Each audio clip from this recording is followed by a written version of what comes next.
Midge,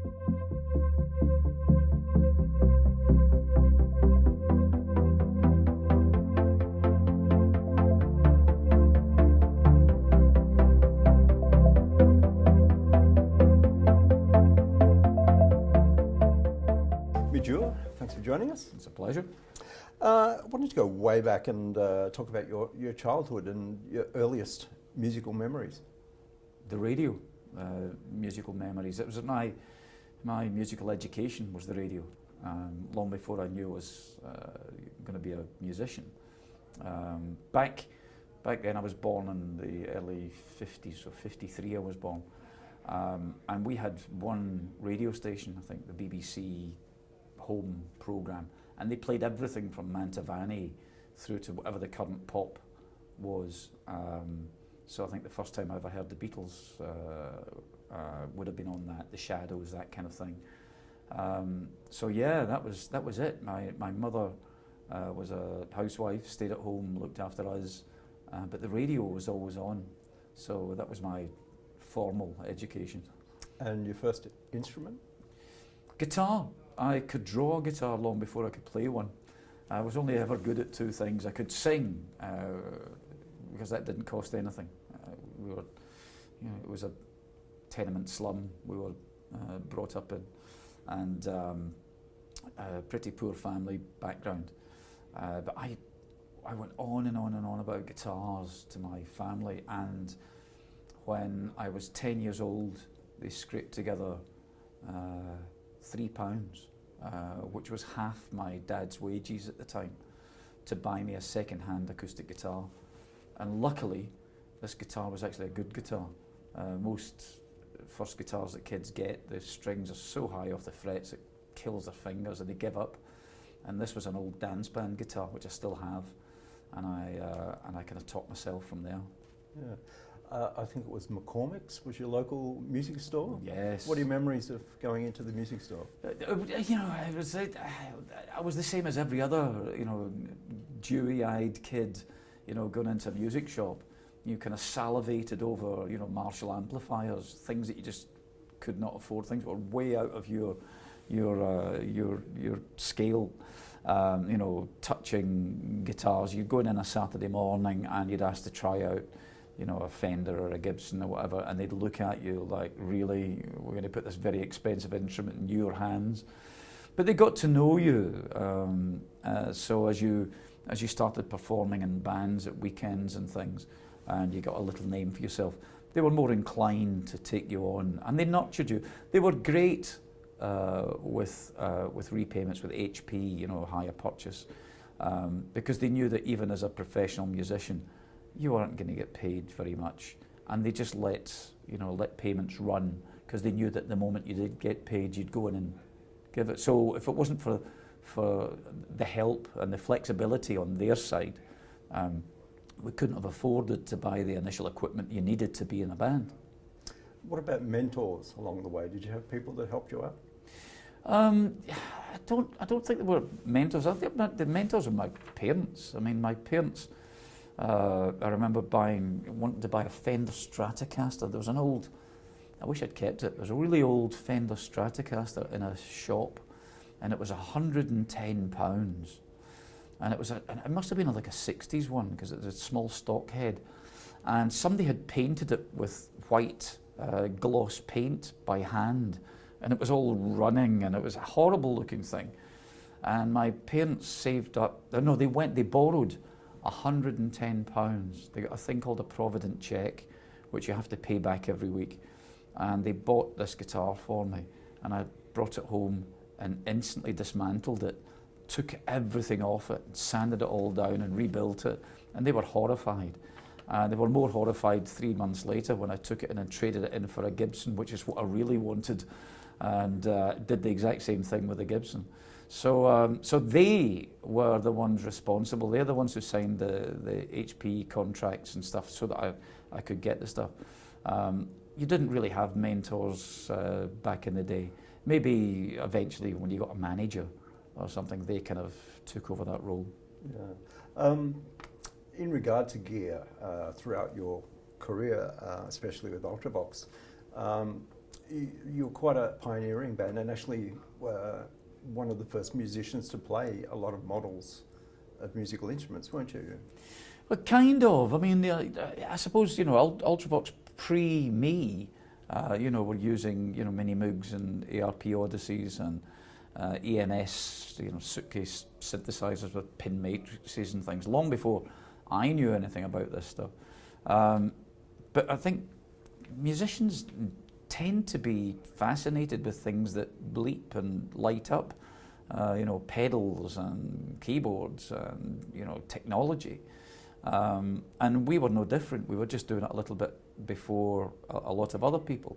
So it was the challenge for us of incorporating this modern technology with traditional rock instrumentation and some classical instrumentation. You know, Billy, our main synthesizer player, main keyboard player, is a classically trained viola player.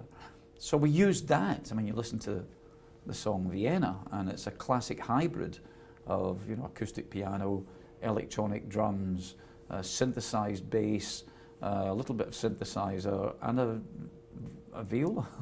And you think, well, who would have put all that stuff together? But that was of interest to us, to try and get this to merge together, using a synthesizer and making it up the same way that you would an acoustic instrument. Yeah. Well, let's talk about Vienna now that you mention it. Could you talk about the writing of it and then the recording? Sure. You know, Ultravox always wrote together. We were always in a rehearsal room with the limited equipment we had, and one of us would walk in with a seed of an idea, you know, a piano part or a melody or a vocal line. And my recollection of this, because there will be 4 recollections of what actually happened here, I had this line going round in my head. This means nothing to me. Oh, Vienna. That was it. That's all I had. I wasn't even sure I had a melody for it.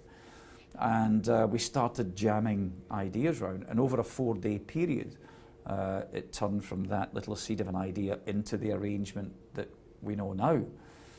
But it's a classic example of a band working together as a band, where every single member is equally strong.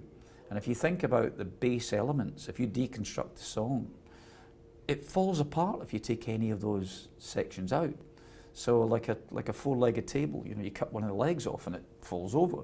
So if you imagine Vienna without the heartbeat drum, the do do do do, you know, that, or the synthesized bass, the da da da da da da, or the piano da da da da da da ba da ding, or the violin solo, or the melody, the vocal melody. Any of those things, you know, it just becomes a whole different animal. So it was a classic example of 4 people experimenting, trying to make an interesting piece of music, not a commercially successful record, because we were going the wrong direction if we were trying to get chart success. It was the antithesis of what was in the charts at the time. It was too long, it was too slow, it speeds up in the middle. You know, all the elements that would keep you away from commercial success made it a commercial success. What were the foibles of having so much electronic gear on tour? Yeah, tuning, playing hot, sweaty clubs with a Mini Moog. The oscillators would constantly go out of tune. Not having patches, no memories on any of the keyboard settings. So you had to remember, as you're playing a song, because we all played keyboards in certain songs, as you're playing a song, if you'd finished with one of your keyboards, as you were playing, you were setting up the next sound for the next one. So there wasn't a great big gap between tracks, between songs. Headphones on, constantly tuning the oscillators, getting them just slightly out of tune to get that fat Mini Moog sound. Everything we had, we altered. We couldn't have, it was pre-MIDI, so you couldn't have the bass synth talking to the drum machine. There was no way of locking them together. So we had to develop very basic technology where we could run a pulse from the drum machine into the Mini Moog, which would at least give you a dug, dug, dug, dug, dug, dug, dug, dug, dug, dug, dug, dug, and then you have to play all the rest of it live. So something like All Stood Still, you get this, and it was all done with echoes. So you'd hit one note and you get a repeat echo. So you get dug, dug. Same with Vienna, dug, dug, dug, dug, dug, dug, dug, dug, dug. That stuff was a nightmare because if anything broke on tour, you couldn't just go and rent or borrow or buy another one because we had altered the basic instruments. So eventually we had to carry 2 of everything, which made things a little difficult. And because of the basic technology, touring live was a nightmare because we used to have to do a 5-hour sound check. 5 hours to make sure that this equipment would do what we wanted it and needed it to do, because we refused to use pre-recorded backing tracks or pre-programmed sequences or whatever. We were fools to ourselves, but that's what we like doing. Yeah. Prior to Ultravox, you did one tour of America with Thin Lizzy. Tell me about that experience. Well, it was unusual in that the fact that I had no intention of joining Thin Lizzy. I just joined Ultravox. Ultravox had been to America and had lost a singer and guitar player and been dropped by the record label all at the same time when they came home. I knew this because I was working on the Visage project with Billy Curry, the keyboard player in Ultravox. Visage was a collective of all my favourite musicians at the time, fronted by Steve Strange. And it was a project where I could produce the type of music I found interesting, electronic, very European kind of dance music, melodic dance music. So I was in the studio finishing the first Visage album, putting the finishing touches to the production, when I got a phone call from Phil Lynott, the lead singer from Thin Lizzy, who was a friend. And he said, look, Gary Moore's not in the band anymore. We're in America, opening up for Journey, playing these mega domes. You know, can you come out tomorrow? And 2 thoughts ran through my head. One was, yes, I've never been to America, of course. And the other was, you're not good enough as a guitar player to be playing in Thin Lizzy. But I soon dismissed that. And I thought, well, I went home that night and there were a pile of cassettes and a set list and an itinerary. And I didn't look at the set list or the thing. It was the middle of the night by the time I got home from the studio. And I picked up the itinerary and it said a car's coming to get you at such and such a time to take you to Heathrow. And I thought, I'll grab my Ghetto Blaster, 1979, no Walkmans, and my headphones, and I'll learn the set on the plane on the way over to New York, and then the plane from New York to New Orleans, where I had to meet them. And they sent me out on Concorde. And by the time I landed in New York, I'd learned 2 songs. You know, no time to do anything. You know, sitting on this luxurious plane, you know, just counting the moments till I landed. So my first night in American soil was in New Orleans, learning all the harmony guitar parts with Scott, the guitarist. Baptism by fire, but what a joy it was. I mean, I got to experience what that Americana late 70s rock thing was like, and it was just hysterical. It was great. Is it true that Malcolm McLaren asked you to join the Sex Pistols? He did. When I was still in Slick, my first band in Scotland, an English guy stopped me coming out of a music shop, which I think maybe indicated I may have been a musician. But they later told me they stopped me because of how I looked. You know, I had short hair and straight trousers, and I didn't wear stack heel boots. So I was obviously cool enough to join the Pistols. The guy who stopped me was, turns out to be Bernie Rhodes, who went on to manage The Clash. And he said, can you speak to my friend round the corner? And his friend round the corner was Malcolm McLaren, again, who I didn't know. Nobody knew Malcolm McLaren at the time. But I'd never seen a stranger sight in the streets of Glasgow in, 1976 or whatever it was. And he told me about, who he'd managed. He'd worked with the New York Dolls, and he had a shop, and he designed clothes with this woman, Vivienne Westwood, and he was putting a band together. And half an hour into this conversation, he said, do you want to join the band?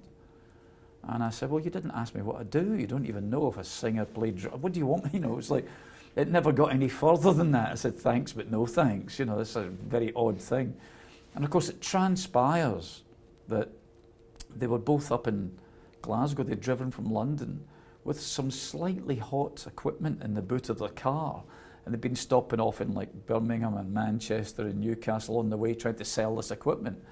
So I didn't join the Sex Pistols, but I bought an amplifier. And I told Steve Jones about this a month or two ago, and you can bleep this. And he said, the bastards, I fucking stole that amplifier. Which I just thought was so Pistols-like. It was just wonderful. So yeah, I had turned the job down, but had a great amp. Yeah. Eric Clapton was a guitar hero of yours. You got to jam with him. I believe that was a pretty special moment for you. Yeah. You know, you very rarely get to meet your heroes, and it ends well in this industry. And I've been unbelievably fortunate that most of the heroes that I've had and I've met have been glorious people, because I think they never forgot that they were in my position once. They were looking up to someone else and hopefully got to meet their heroes. So if it was Bowie, you would have admired Lou Reed or whatever. So I got to work with a lot of my heroes live. And I was in Montserrat in the Caribbean. I had a little house there. I stupidly bought a house in the Caribbean for it to be blasted by Hurricane Hugo, then rebuilt and then wiped out by the volcano. But prior to the volcano going up, Eric was on Montserrat doing some stuff on Sting's album. And he'd just flown out with these guitar tech and a whole pile of guitars. And they had booked a week for him in the studio to go into Sting wasn't there, to go into the studio and just play guitar all over it, which he did on the first day, and then just chilled out for the rest of the week. So we spent a lot of time back when we were both drinking. And one of the days he came down to my little house and we sat there and he said, oh, your guitar. And he picked up guitar and we started swapping. He'd play the acoustic, I'd play the electric, and then swap round. And he said, you play some licks, how do you know those? I said, I learned them all from you, listening to John Mayall's Blues Breakers, and that's how you learn by osmosis. So yeah, very fortunate really. Yeah. You went on to have a great solo career as well. Your song, If I Was, tell me about the relationship between that song and the people of Latvia. Oh God, yeah, okay. Yeah, you put I worked on the song. I co-wrote the song with a friend of mine in Glasgow, and he's mainly responsible for it. I added a few flourishes, and you put it out, and it becomes commercially successful, which is great. It's great. Got to #1 in the UK, and then you find out many years later when you're touring around Europe that the president of Latvia is a huge fan. And I was playing in Latvia and was invited to the palace for a cup of tea to meet the president. And his finance minister or whatever was there as well, who happened to be a drummer. So these guys told me the story about If I Was and how it became a kind of national anthem when Latvia kind of got away from the grips of Russia. And how it was seen as a if I was this alone, if I was strong, if I was whatever, and it was bizarre. I mean, it was great. So they sent a motorcade to come and pick me up through the streets of Latvia with the motorbike outriders and the flashing lights, just so I could go. And I think they were more excited about meeting me. It was very odd. We can't have you here and not talk about Do You Know It's Christmas and Live Aid. Tell me about the pressure of writing the song initially. The pressure about writing Do They Know It's Christmas? There was no pressure. I wasn't sure it was ever going to come to fruition. Bob's a great character. You've obviously met him and interviewed him. He's quite a stalwart being. But I thought, yeah, okay, this is even just trying to get the record made was climbing a mountain, well, maybe not a mountain range. When you get over the first one, you can see a bigger one in the distance, and then you over that, the bigger one's even, further and higher. And I just thought it might never come to anything. So when Bob and I spoke on the telephone, I hadn't seen the footage that the BBC had shown, the initial footage of the famine in Ethiopia in '84. And he said, look, I've just seen this and it's disgusting. I want to do something, but the Boomtown Rats are finished. We're not big enough to get any interest on this, but you can help. So we met up a couple of days later, by which I'd seen all the footage, and I'd gone home from the initial conversation. I had a little Casio keyboard on my kitchen table with built-in speakers, very limited sounds, and I put it on a bell sound and kind of came up with a da da da da da da da da da thing, and I stuck it on a cassette and sent it to him, and he hated it. He said it sounded like a TV show, TV theme, Z cars, and then he came to mine with a guitar that had seen better days, a bit like himself. It looked as though he'd pulled it out skip. There were no strings on it, and he plays a right-hand guitar, left-handed, so it was upside down. And he sang what he had done, and every time he sang it to me, it was different. Lyrically, it was different. Melodically, it was just different. It's Christmas time, this kind of demented Dylan. And I said, okay. So I recorded what he had on cassette and sent him away. And I'd just finished building my first studio. And I went into the studio and spent 4 days putting these totally incompatible ideas together and putting some form of melody to it and some form of structure, and played all the instruments on the record. It was all done with synthesizers and drum machine.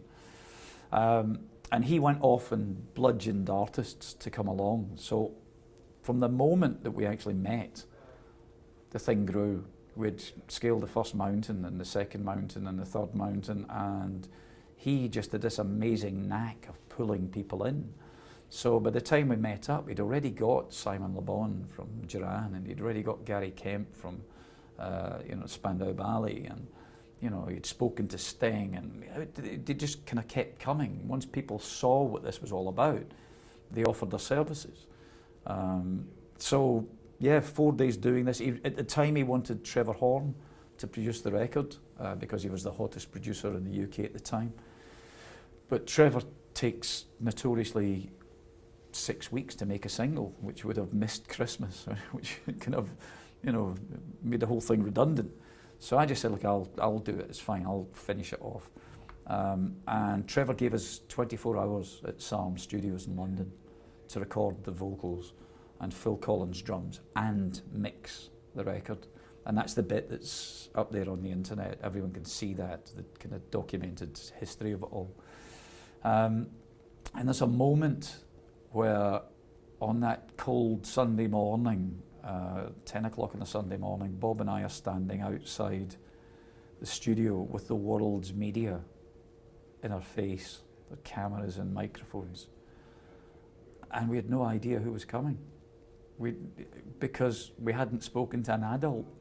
We'd spoken directly to the artists who probably didn't write down the information. Bob leant across to me and said, if it's just the Boomtown Rats and Ultravox, we're fucked. And I said, yeah, we are. And they all turned up. Duran and Spandau had a race from Germany where they'd been promoting their stuff to get there first so they could get to the mirror and get their makeup on for the cameras. They just rolled up. Sting turned up with his dogs. Bananarama turned up in a Volkswagen Golf. Paul Weller turned up on the tube with a, some kind of, communist newspaper under his arm or whatever. I don't know, but they were all there, and it was just amazing. I sat in the control room for 24 hours making this thing. The great moment for me wasn't just the making of it. I mean, getting rid of the artists when they'd done their bit was difficult enough.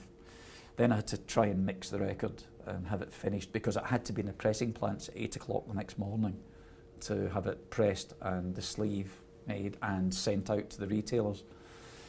And I got in the car exhausted to drive home, and Bob took a cassette to the BBC to Radio 1, to the breakfast show.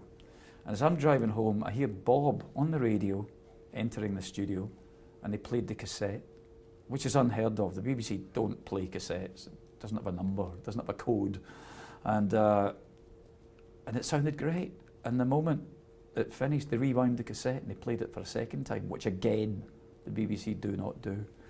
And at that moment, I knew there was something magnificent going on.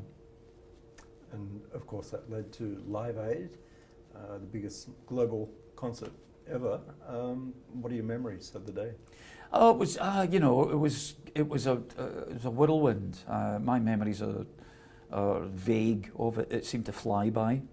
I was on, along with the Boomtown Rats and I, we were on the first hour, so we weren't the global thing. We played to, I don't know, 1 million, 1 billion people or whatever it was. I distinctly remember the moment it was about to kick off. They had a green room at the side of the stage where all the artists were hanging about, and it was funny because they instantly kind of broke down into the component parts, all of the artists. So they cliqued together like sheep. So all the new romantics were all in one corner talking to each other, and all the rockers were over there talking to each other.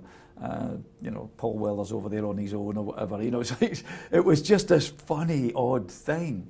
And Status Quo kicked off the show with Rockin' All Over the World. And the moment it kicked off, it was like that scene from the movie The Full Monty. They're all queuing up in the dole queue, and they hear the music starting to play through the thing, and they all start doing a little dance routine. It was kind of like that. All the heads all started nodding, irrespective of what genre of music you thought you came from. Status Quo was the leveler. You were thinking, oh God, this is happening. This is great. This is fantastic. So that was a magic moment, I think. The set on stage for Ultravox was petrifying. We limited the amount of equipment that we had, and we chose songs that didn't need all the bells and whistles. And we were praying that everything was plugged in and everything worked, and it did. And when we kicked off Vienna, that drum beat, the heartbeat thing, everyone's hands when they were doing the clapping in time with the drum thing, which you saw much later with Radio Gaga when Queen did it, but they did it with us first, and it was just electric. It was outstanding. Yeah. Then you did a follow-up concert, Live 8. Yeah. And there was a very special moment where Burhan, I think her name was yeah. Who was the girl that was featured in the photos in the original. Yeah. Tell me about that moment. We did a follow-up record. Was it Band Aid 20? There's been a few of them now. I mean, every generation should do a version of that because the money still goes to the Band Aid Trust. So it's their responsibility. It's your responsibility, youngsters. There was a moment 20 years later when we thought, we have to do this again. And we were in Air Studios, the big studio, the big orchestral one. And all the new people had turned up. We still had the old stalwarts who, the Bono and stuff were still there, still part of all of this. But a lot of new artists had come along to add their voice to this. And Bob thought it was really important that we reminded people why they were doing this. They weren't there for publicity, it wasn't a free ride, there's a reason for this. And we showed the video that David Bowie had shown at Live Aid. Instead of doing one of his songs, he had seen the Canadian Broadcasting Company. Somebody there had put together the Cars, Who's Going to Drive You Home, with this horrific footage of this young girl, this baby, taking 4 minutes to try and stand up. It was just horrendous. God, I still get emotional about it. And he said, we're going to show you this. And they showed the video in the studio. And Joss Stone and whatever, they were youngsters and they were in tears, because they'd never seen this on television before. This was ancient history at this point for them. And then we brought the girl out and showed them the difference that Band Aid had made, just to hammer it home that this is important, this changes lives.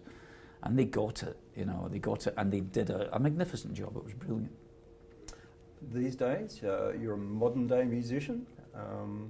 Tell me about, I mean, you have to have a lot of hats to do what you do. Tell me about life as a modern day musician today.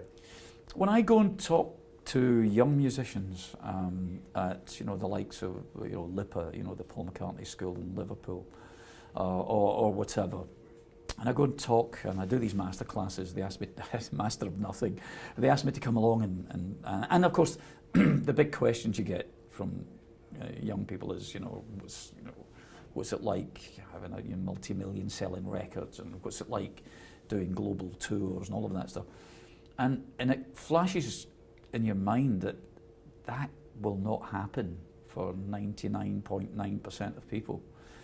You have to have a different set of skills. The days of turning up and being a great guitar player or a great drummer or a great keyboard player or a great singer aren't enough. It's gone. That ship has sailed. You have to be that, but you also have to be skilled at social media.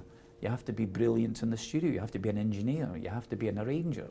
You have to be able to do what you do on a piano or an acoustic guitar or an orchestra. You have to be this incredibly flexible, malleable thing and still retain your dignity and your belief in what you do. It's very, very easy to get sucked into something that you don't really want with the idea that this will make you famous or this will make you successful, and by doing so you're selling your soul. I remember back in the late 80s, everyone coming to me, my record label, saying, you've got to let such and such cool dance guy do remixes of your music. And I said, no, absolutely not. I mean, why would I spend all that time putting my heart and soul into something and thinking about melodies and counter melodies and structure and building emotions? That's what you do with music. Just for someone to take it all away and put some, dance BPM, groove under it, where it's all discordant and clashing and all the notes clash against some crap synth sound they've put on there. I don't want to do it.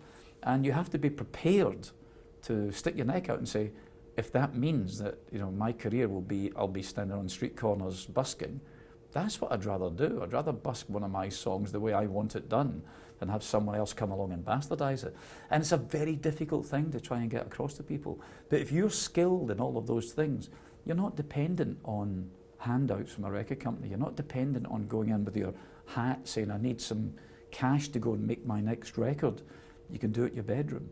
And that revolution has been on the way for a long time. I remember thinking about this back in the 80s. When I first made any money, as I said earlier, I built my own recording studio. Because with that, I don't need to go to someone else to ask for the wherewithal to do it. What are you most proud of? Longevity, I think. I mean, the fact that I'm bloody minded and I do things the way I want to do them. What I'm doing right now in America is I'm on tour doing an acoustic show where I'm driving myself from gig to gig, and I've got my in-ear system and I've got my guitar and whatever, and no crew and no tour manager and whatever. You have to be able to do that alongside the other stuff that I started, the tour that I'm in the middle of. This is in the middle of a tour that's in two halves, where I've got the full crew and I've got the full lighting rig and I've got all of the stuff, all of the rock star stuff. You have to be comfortable in either thing. And the fact that I'm still allowed to do this after 40 years of doing this, and people still want to hear it, is the proudest thing. It's a bigger badge of honour than any of the 5 honorary degrees that I've got, or the OBE from the Queen, or any of that stuff. Any awards that I got for music. The fact that people still want to hear it and still want to come and hear what you've got to say now, I think is the epitaph.